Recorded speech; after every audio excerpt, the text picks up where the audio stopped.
YouTube channel. दोस्तों कैसे हैं आप सब? उम्मीद करती हूँ बहुत बढ़िया होंगे, मजे में होंगे। मैं भी बिल्कुल बढ़िया हूँ। तो जैसा कि आप सभी जानते हैं, हमने एक पेडागोजी सीरीज स्टार्ट की है और ये जो पेडागोजी सीरीज है न केवल DSSB PRT वाले बच्चों के लिए है, बल्कि जो स्टूडेंट्स बीएड एमएड एजुकेशन में नेट का प्रिपरेशन कर रहे हैं, इसके अलावा सीटेट एचटेट या किसी अदर स्टेट के टेट के लिए प्रिपरेशन कर रहे हैं, किसी भी टीचिंग एग्जाम चाहे एनवीएस केवीएस या किसी अदर टीचिंग एग्जाम की तैयारी कर रहे हैं, उन सब बच्चों के लिए पेडागोजी सीरीज बहुत ज़्यादा हेल्पफुल है। और आप सभी जानते हैं हमने असेसमेंट का टॉपिक स्टार्ट किया था। असेसमेंट का मतलब क्या होता है, meaning, definitions, nature and characteristics, functions, assessment cycle और टाइप्स ऑफ असेसमेंट, ये सारे सब टॉपिक्स हम कवर कर चुके हैं। और आज की इस वीडियो में हम बात करेंगे पर्सपेक्टिव्स ऑफ असेसमेंट, या हम कह सकते हैं assessment for learning, assessment of learning and assessment as learning. ये जो तीन टर्म्स है, इन तीन टर्म्स से रिलेटेड क्वेश्चंस आपको किसी ना किसी टीचिंग एग्जाम में देखने को मिल जाता होगा। ये आप सभी जानते हैं। ये जो टॉपिक है पर्सपेक्टिव्स ऑफ असेसमेंट हम कह सकते हैं, या assessment for learning, of learning और असेसमेंट एज लर्निंग। ये टॉपिक आज का हमारा रहेगा, इसको बिल्कुल डिटेल में समझेंगे। ठीक है, ये क्या है, ये असेसमेंट के पर्सपेक्टिव्स है, यानी कि असेसमेंट किस किस तरह से हो सकता है। ठीक है, चलिए स्टार्ट करते हैं आज की इस वीडियो को। सबसे पहले बात करेंगे असेसमेंट फॉर लर्निंग के बारे में, यानी कि असेसमेंट फॉर लर्निंग का मतलब क्या होता है। तो असेसमेंट फॉर लर्निंग, देखिए फॉर का मतलब यहाँ पर क्या है, के लिए, यानी कि लर्निंग के लिए असेसमेंट किया जा रहा है। भाई बच्चे सीख रहे हैं और साथ साथ उनको असेस किया जा रहा है। तो असेसमेंट फॉर लर्निंग क्या है, ये एक ऐसा मेथड है असेसमेंट का जो कि थ्रू आउट लर्निंग प्रोसेस चलता है, ताकि बच्चों की स्किल्स और अंडरस्टैंडिंग को बेहतर किया जा सके, इंप्रूव किया जा सके। आप एक टीचर हैं, आप बच्चों को पढ़ा रही हैं, कोई भी टॉपिक आप पढ़ा रही हैं, ठीक है, उस टॉपिक से रिलेटेड साथ साथ आप बच्चों को चेक भी कर रही हैं। किसी भी बच्चे को उठाकर आपने कोई क्वेश्चन पूछ लिया, ठीक है, आप कोई क्विज बच्चों को दे सकती हैं, आप कोई छोटा मोटा असाइनमेंट दे सकती हैं, कोई कुछ भी, मतलब बच्चों को साथ साथ चेक कर रही हैं। तो ये क्या है, असेसमेंट फॉर लर्निंग। अब यहाँ पर आप क्या कर रहे हैं, आप तुरंत बच्चों को फीडबैक प्रोवाइड कर रहे हैं, और साथ ही यहाँ पर टीचर को भी पता चल रहा है कि भाई मैं जो बच्चों को समझा रही हूँ, क्या वो बच्चों को समझ आ रहा है कि नहीं, ताकि टीचर भी अपनी इंस्ट्रक्शनल स्ट्रेटेजीज को चेंज कर सके। तो असेसमेंट फॉर लर्निंग क्या है, एक प्रकार का फॉर्मेटिव असेसमेंट है। ठीक है, आप फोर से यहाँ पर इसको कनेक्ट कर सकते हैं, फोर और फॉर्मेटिव। ठीक है, फॉर्मेटिव असेसमेंट में क्या होता है, जब आप बच्चों को पढ़ा रही होती है तभी बच्चों को आप क्या कर रही है, फीडबैक भी प्रोवाइड कर रही है। तो असेसमेंट फॉर लर्निंग कई बार पूछा भी जाता है कि असेसमेंट फॉर लर्निंग किस प्रकार का असेसमेंट है, फॉर्मेटिव असेसमेंट है, समेटिव असेसमेंट है, प्लेसमेंट असेसमेंट है, डायग्नोस्टिक असेसमेंट है। ठीक है, तो ये क्या है, फॉर्मेटिव असेसमेंट होता है। रियल टाइम असेसमेंट भी हम इसको कह सकते हैं कि भी आप तुरंत बच्चों को असेस कर रही है, साथ साथ पढ़ाने के साथ साथ आप बच्चों को असेस कर रही है। तो असेसमेंट फॉर लर्निंग का पर्पस क्या होता है, यानी कि फोकस क्या रहता है, on improving students learning during instructional process. भाई पढ़ा रहे हैं आप, इंस्ट्रक्शंस बच्चों को दे रहे हैं, साथ साथ आप बच्चों को असेस कर रहे हैं, ताकि उनकी लर्निंग साथ साथ बेहतर हो जाए। ठीक है, कोई प्रॉब्लम वहां पर बच्चों को ना रहे। आगे बढ़ते हैं, अब हम बात करेंगे असेसमेंट फॉर लर्निंग के फीचर्स क्या होंगे, या हम कह सकते हैं कि भी असेसमेंट फॉर लर्निंग का पर्पज क्या है। तो ये पर्पज के रूप में आपसे जो है केवीएस की पेडागोजी में पूछा गया है। ठीक है, असेसमेंट फॉर लर्निंग का पर्पज क्या है। तो असेसमेंट फॉर लर्निंग की फीचर्स कह सकते हैं हम, या असेसमेंट फॉर लर्निंग का पर्पज भी आपसे पूछा जा सकता है कि भी असेसमेंट फॉर लर्निंग का पर्पज क्या है। ठीक है, या फीचर्स हम कह सकते हैं। तो क्या क्या फीचर्स हो सकते हैं, या इसका पर्पज क्या रहेगा, इनसाइट इनटू अंडरस्टैंडिंग, यानी कि जो टीचर्स हैं वो इस टाइप के असेसमेंट को यूज कर सकती है, ताकि उनको बच्चों की जो भी करंट नॉलेज की बात करें, ठीक है, करंट नॉलेज, स्किल्स और मिसकंसेप्शन है उनके बारे में उनको क्लियर अंडरस्टैंडिंग हो सकती है।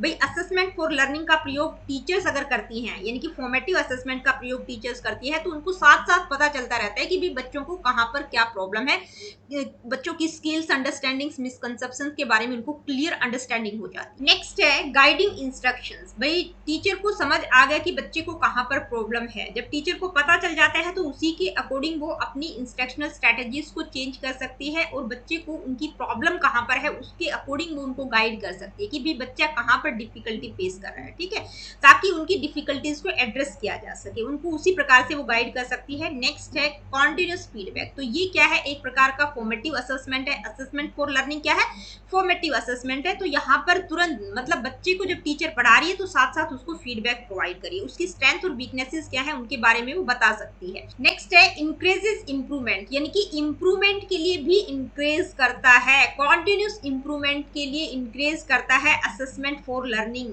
न केवल स्टूडेंट्स की हेल्प करता है, स्टूडेंट्स को ही फीडबैक प्रोवाइड किया जाता है बल्कि टीचर को भी फीडबैक मिलता है, टीचर को भी पता चल जाता है, जब वो बच्चों को पढ़ाती है तो उनको पता चल जाता है कि कहाँ पर बच्चे को समझ आ रहा है, कहाँ पर उनको प्रॉब्लम हो रही है। तो इससे क्या होता है कि वो अपनी इंस्ट्रक्शनल टेक्निक्स, अपनी स्ट्रेटेजीज को बेहतर कर सकती है ताकि बच्चों की जो लर्निंग है वो बेहतर हो सके। ठीक है, तो असेसमेंट फॉर लर्निंग क्या है? एक प्रकार का फॉर्मेटिव असेसमेंट है, रियल टाइम असेसमेंट है। इसके फीचर्स या पर्पज क्या होगा ये हमने समझा। अब कुछ एग्जांपल्स हम देखेंगे। ठीक है, आप लोगों से एग्जांपल्स भी पूछे जा सकते हैं।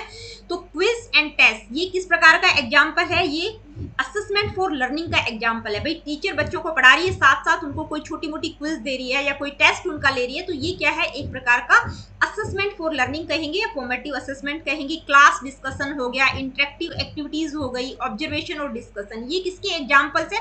असेसमेंट फॉर लर्निंग के। और अब हम बात करेंगे असेसमेंट ऑफ लर्निंग। तो देखिए ऑफ का मतलब क्या होता है? का या की। ठीक है, यानी कि लर्निंग का असेसमेंट, लर्निंग हो चुकी है उसके बाद उसको असेस करना, ये क्या होता है? Assessment of learning.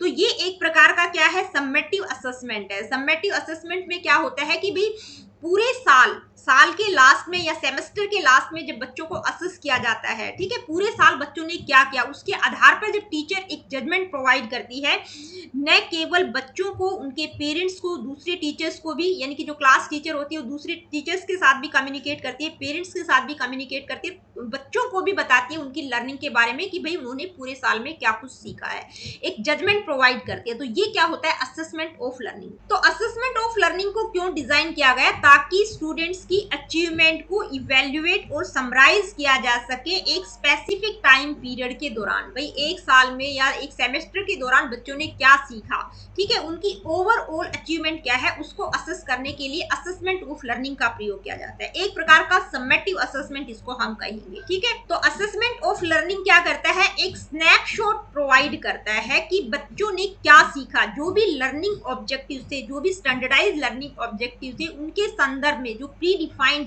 Learning objective थे उनको उन्होंने अचीव किया कि नहीं किया एक पर्टिकुलर टाइम पीरियड के दौरान। ठीक है, तो असेसमेंट ऑफ लर्निंग क्या होता है? समेटिव असेसमेंट होता है। आगे बढ़ते हैं, अब इसकी कुछ फीचर्स देखेंगे हम, या हम कह सकते हैं असेसमेंट ऑफ लर्निंग का पर्पज क्या है। तो ये क्या करता है?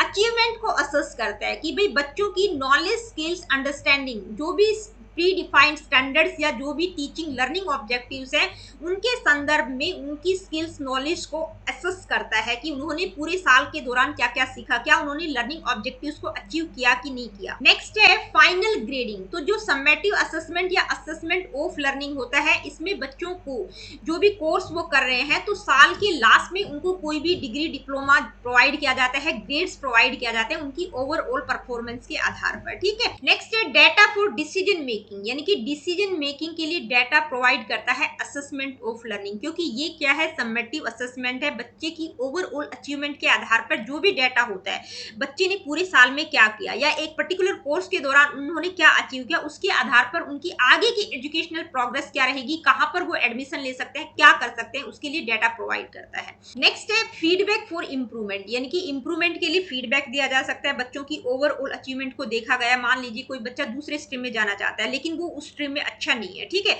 उस फील्ड में वो अच्छा नहीं है, तो टीचर उनको फीडबैक प्रोवाइड कर सकती है कि भाई आप इस फील्ड में जाएंगे तो ज्यादा बेहतर रहेगा। ठीक है, तो ये असेसमेंट ऑफ लर्निंग का हम पर्पज कह सकते हैं या फीचर्स क्या क्या रहेंगे। अब हम कुछ एग्जांपल्स को देखेंगे। तो देखिए असेसमेंट ऑफ लर्निंग एक प्रकार का समेटिव असेसमेंट है, तो उसके एग्जांपल किस तरह के रहेंगे, यानी कि जो ओवरऑल अचीवमेंट से रिलेटेड रहते हैं। एंड ऑफ टर्म, यानी कि जो साल के लास्ट में या सेमेस्टर के लास्ट में या यूनिट के लास्ट में जो एग्जाम्स लिए जाते हैं। स्टैंडर्डाइज टेस्ट जैसे एसएटी, स्कॉलस्टिक अचीवमेंट टेस्ट होते हैं जहां पर दूसरे बच्चों के साथ बच्चों का कंपैरिजन किया जाता है। फाइनल प्रोजेक्ट हो गया, प्रेजेंटेशन हो गया, जो कि स्टूडेंट्स की cumulative learning over a period, मतलब बच्चों की ओवरऑल परफॉर्मेंस को शो करता है।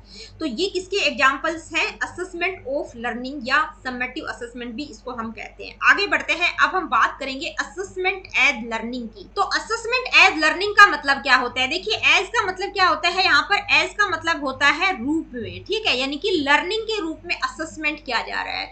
तो यहाँ पर असेसमेंट एज लर्निंग में क्या होता है, इस प्रोसेस में जो स्टूडेंट्स होते हैं वो क्या करते हैं, अपने आप अपने लर्निंग प्रोसेस को एनालाइज करते हैं, ऑब्जर्व करते हैं, यानी कि अपने लर्निंग प्रोसेस पर खुद रिफ्लेक्शन डालते हैं। ठीक है, एक तरह से मेटा कॉग्निशन की बात की गई है, जहां पर जो लर्नर होता है वो अपने लर्निंग प्रोसेस को खुद एनालाइज करते हैं, अपने काम को खुद एनालाइज करना क्या करते हैं, students reflect on their work on a regular basis, usually through self and peer assessment, and decide what their next learning will be.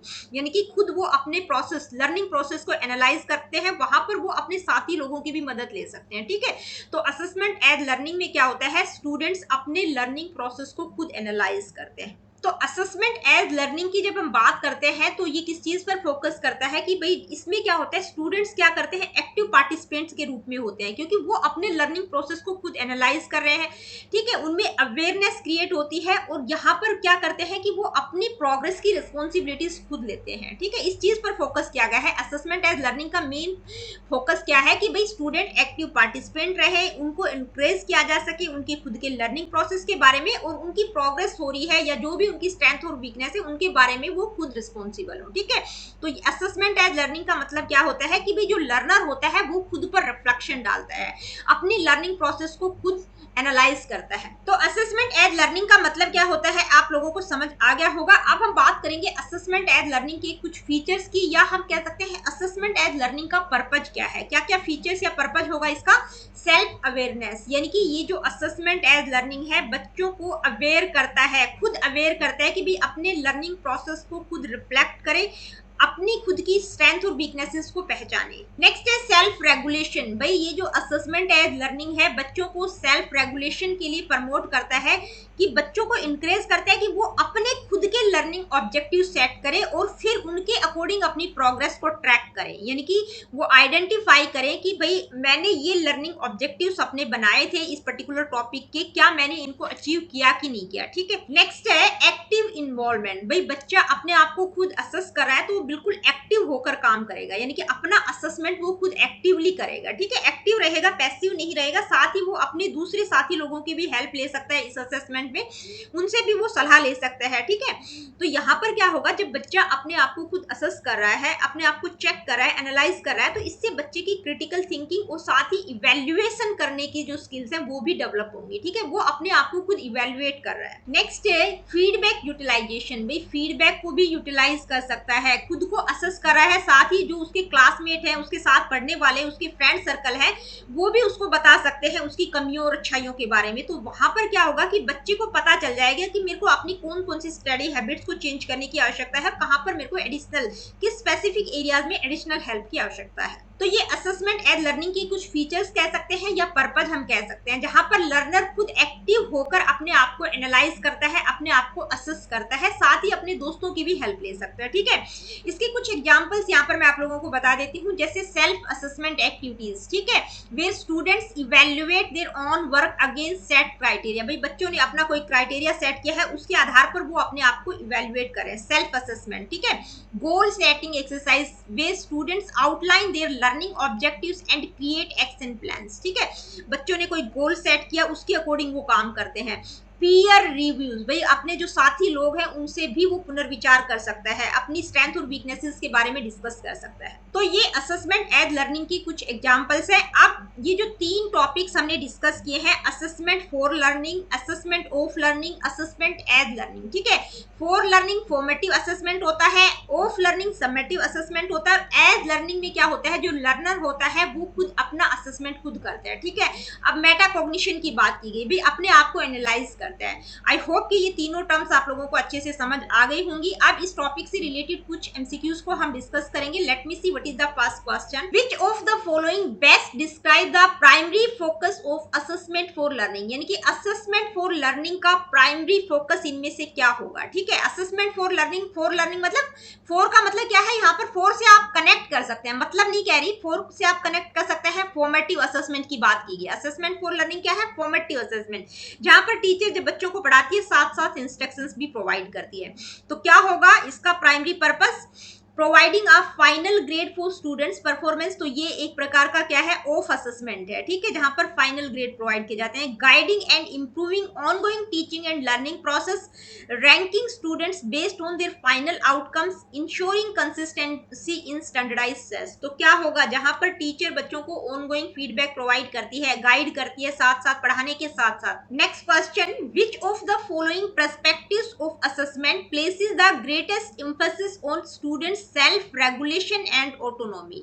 यानी कि ये जो असेसमेंट के पर्सपेक्टिव्स दिए गए हैं, इनमें से कौन सा पर्सपेक्टिव स्टूडेंट्स के सेल्फ रेगुलेशन और ऑटोनॉमी पर एम्फसाइज करता है, ठीक है, तो कौन सा करता है, सेल्फ रेगुलेशन और ऑटोनॉमी की बात आ गई। तो यहाँ पर क्या होगा भाई, असेसमेंट एज लर्निंग की हम बात कर रहे हैं, ठीक है, of learning, as learning, for learning या समेटिव असेसमेंट। तो क्या होगा, एज लर्निंग, यानी कि यहाँ पर स्टूडेंट्स खुद को रेगुलेट करते हैं, ठीक है, सेल्फ रेगुलेशन की बात की गई है। ये पॉइंट हमने असेसमेंट एज लर्निंग की फीचर्स में भी मैंने आप लोगों को बताया था, जहां पर स्टूडेंट अपने आप को रेगुलेट करते हैं, अपने आप को एक्टिव होकर असेस करते हैं, अपने ऊपर रिफ्लेक्शन डालना। नेक्स्ट क्वेश्चन क्या है, आइए देखते हैं, विच of the following is true of assessment of learning, यानी कि असेसमेंट ऑफ लर्निंग के बारे में इनमें से कौन सी स्टेटमेंट सही है।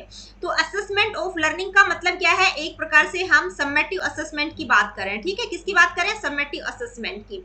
तो समेटिव असेसमेंट में क्या देखा जाता है, ओवरऑल अचीवमेंट को देखा जाता है, ठीक है। तो इनमें से कौन सा ऑप्शन करेक्ट होगा, it focuses on providing formative feedback to improve learning, यानी कि लर्निंग को इंप्रूव करने के लिए फॉर्मेटिव फीडबैक प्रोवाइड करना। तो ये क्या है, ये असेसमेंट फॉर लर्निंग की हम बात कर रहे हैं, ठीक है, किसकी बात करें, फॉर लर्निंग, यानी कि फॉर्मेटिव असेसमेंट की बात कर रहे हैं। It help students reflect on how they learn, भाई बच्चे कैसे सीख रहे हैं, वो खुद को एनालाइज कर रहे हैं। तो ये क्या है, असेसमेंट एज लर्निंग की हम बात कर रहे हैं, किसकी बात करें, एज लर्निंग।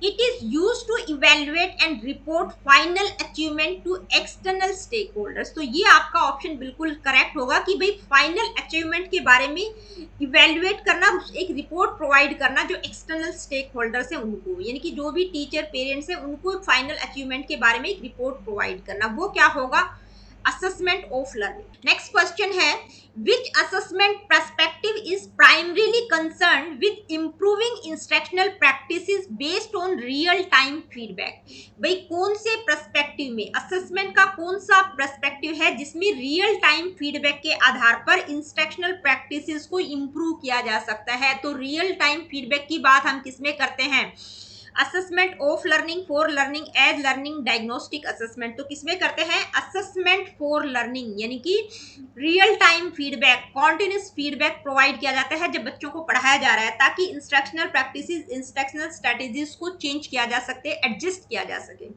आगे बढ़ते हैं, नेक्स्ट क्वेश्चन है, in which perspective of assessment do students take an active role in assessing their own learning process and progress, यानी कि बच्चे खुद की लर्निंग प्रोसेस को असेस कर रहे हैं, उनकी खुद की प्रोग्रेस क्या है वो अपने आप एनालाइज कर रहे हैं। तो वो किस तरह का असेसमेंट है, ठीक है, कौन सा पर्सपेक्टिव होगा, assessment of learning, as learning, for learning, summative assessment. तो क्या होगा, जहां पर जो लर्नर होता है वो अपने ऊपर खुद रिफ्लेक्शन डालता है, वो क्या होता है, assessment as learning. Next question है, which of the following is the main goal of assessment of learning, यानी कि इनमें से असेसमेंट ऑफ लर्निंग का मेन गोल क्या होगा। असेसमेंट ऑफ लर्निंग मतलब summative assessment, to help teachers modify instructional methods, to provide a final judgement on students performance and achievement, to increase student self reflection and goal setting, to identify learning gaps and provide immediate feedback। तो assessment of learning का मतलब जहां पर final grades, final achievement के बारे में teacher judgement provide करता है। देखिए अगर हम फर्स्ट ऑप्शन को देखें, जहां पर टीचर अपने इंस्ट्रक्शनल मेथड्स को मॉडिफाई करता है, ठीक है, उसको फीडबैक के आधार पर, कॉन्टिन्यूस ऑनगोइंग फीडबैक के आधार पर जब टीचर अपने इंस्ट्रक्शनल मेथड्स को मॉडिफाई करता है, तो वो क्या है, असेसमेंट फॉर लर्निंग की हम बात कर रहे हैं। सेकंड ऑप्शन आपका बिल्कुल सही है। थर्ड में क्या है, जहां पर सेल्फ रिफ्लेक्शन की बात आ जाती है, वो क्या है, असेसमेंट एज लर्निंग, ये क्या है, एज लर्निंग की हम बात कर रहे हैं। To identify learning gaps and provide immediate feedback, जहां पर इमीडिएट फीडबैक प्रोवाइड किया जाता है, वो क्या है, असेसमेंट फॉर लर्निंग, यानी कि फॉर्मेटिव असेसमेंट। नेक्स्ट क्वेश्चन क्या है, आइए देखते हैं, assessment for learning is most closely associated with which of the following characteristics, यानी कि असेसमेंट फॉर लर्निंग की एक करेक्टरिस्टिक आपको यहाँ इनमें से बतानी है कौन सी होगी, ठीक है। असेसमेंट फॉर लर्निंग का मतलब फॉर्मेटिव असेसमेंट की बात की जा रही है। तो फॉर्मेटिव असेसमेंट आती दिमाग में आ जाना चाहिए कि जहां पर ऑनगोइंग फीडबैक प्रोवाइड किया जाता है, ठीक है। Ranking students at the end of a course, end of the course का मतलब ऑफ लर्निंग की बात कर रहे हैं। Providing summative data for external use, ये भी क्या है, असेसमेंट ऑफ लर्निंग की बात कर रहे हैं। Offering continuous feedback to guide both teaching and learning during instructions, तो ये ऑप्शन आपका बिल्कुल करेक्ट होगा भाई। पढ़ाते टाइम जब टीचिंग और लर्निंग प्रोसेस के दौरान ही साथ साथ मतलब इंस्ट्रक्शन भी टीचर प्रोवाइड करी और फीडबैक भी प्रोवाइड कर रही है, तो ये आपका बिल्कुल सही होगा। Assessing students final understanding of the subject matter, जहां पर फाइनल अंडरस्टैंडिंग फाइनल अचीवमेंट की बात आ गई, वो क्या है, ऑफ लर्निंग है। Next question, which of the following is not a feature of assessment as learning, यानी कि इनमें से असेसमेंट एज लर्निंग के 3 फीचर्स दे रखे हैं लेकिन एक गलत है, एक नहीं है, तो वो नहीं वाला आपको बताना है।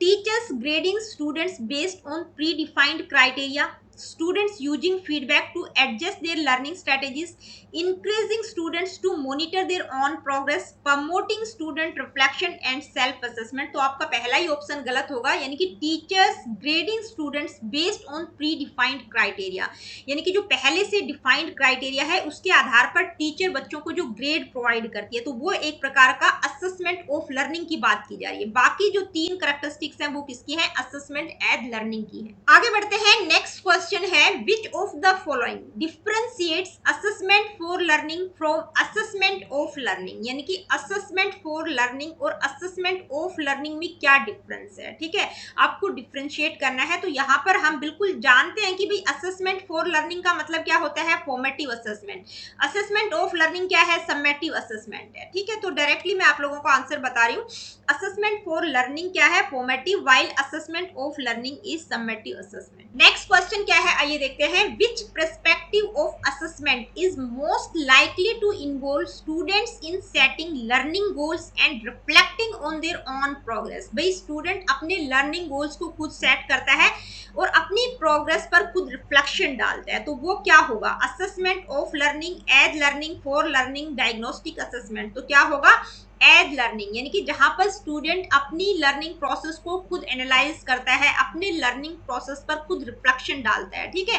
तो दोस्तों आज की इस वीडियो में इतना ही, मिलती हूँ आप लोगों से अपनी अगली वीडियो में। Really good, take care of yourself. देखिए वीडियो सेशंस आप लोगों को पसंद आते हैं तो please like share and do subscribe the education classes. किसी प्रकार का क्वेश्चन क्वेरीज फीडबैक आप मुझे देना चाहते हैं, do comment in the comment section. अगली वीडियो में हम असेसमेंट और इवैल्यूएशन में क्या डिफरेंस होता है उस टॉपिक को डिस्कस करेंगे।